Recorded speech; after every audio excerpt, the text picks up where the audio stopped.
Қайырлы күн достар, бүгін сметанник пирогын жасайтын боламыз, яғни қаймақты пирог. Әлі де хит болып жатқан пирогтардың бірі, көбісі айтады.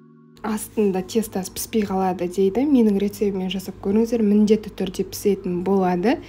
Бізге ең алдымен қажеттісі бөлме температурасындағы сары майға қосқыш араластырылған ұнды електен өткізіп барлығын бірден саламыз.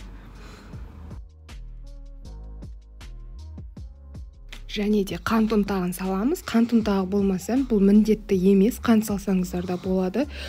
Енді барлығын араластырып, жақсылап, жұмсақ қамыр илеу қажет.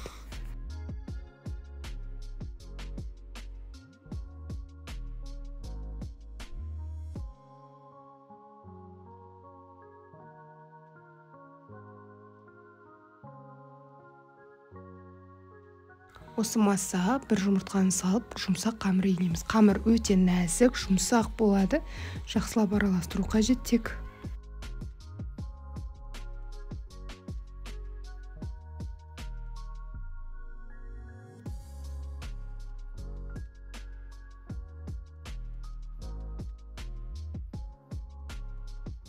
Көріп отырғандарыңыздай қамыр өте жұмсақ, нәзік болып шықты. Осы қамырды тоңазытқышқа 10 минутқа салып қоямыз.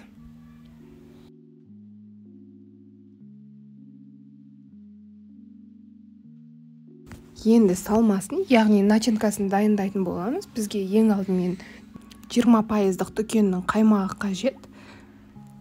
Барлығын бірден саламыз. Қаймақтың бетіне бірден жұмыртқаларды саламыз. Одан кейін қант. Осы үшеуін венчиктің көмегімен біріккенше 20 секундтай араластыратын боламыз. Немесе шанышқының көмегімен жай ғана араластыру қажет. Мүлдем миксер жолатпаймыз. Себебі қатты араластыруға болмайды. Тек қана осы жұмыртқамен қант, қаймақ үшеуі біріккенше ғана.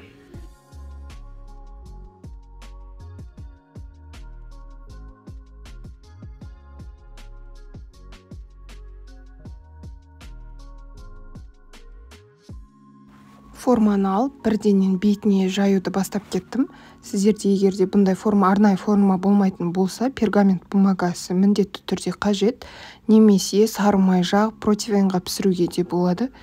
Осылай барлығын шет-шетіне жақсылап жайып шықтым. Біркелкі еттім.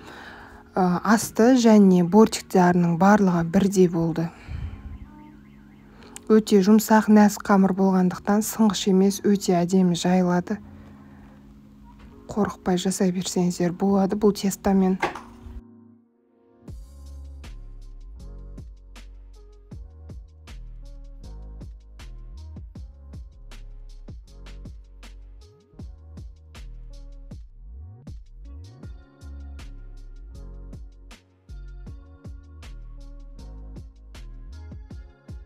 Шанышқының көмегімен осылай тесіп шықтым астын. Енді салмасын бетіне құю керек. Барлығын осылай біркелкі етіп. Пештеріңізді 180 градуста қыздырып қойыңыздар. 180 градуста 35-40 минутта пісіп қалады. Бортиктарымен осылай қызарттым. Осылай қызарып піскен ұнайды. Егер де бұлай ұнамайтын болса, сіздерге 35 минутта ала берсеңіздер болады. Мен бетіне малина салдым. Малинасы да жай ғана дастарханға қоя беруге де болады. Мен тек сән үшін осылай малинаны қойдым.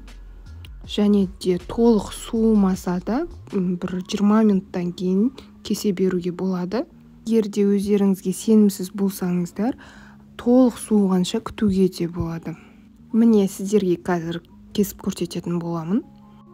Менде толық суыған жоқ. Міне іші толықтай піскен. Түрі де өте керемет болды. Менің рецептіммен жасауды ұмытпаңыздар. Инстаграм парақшама және де YouTube каналыма тіркеліп қойыңыздар. Сіздердің қолдауларыңызбен әлі де көп рецепттер болады. Қолдау көрсетіп қойыңыздар. Ас болсын, сау болыңыздар.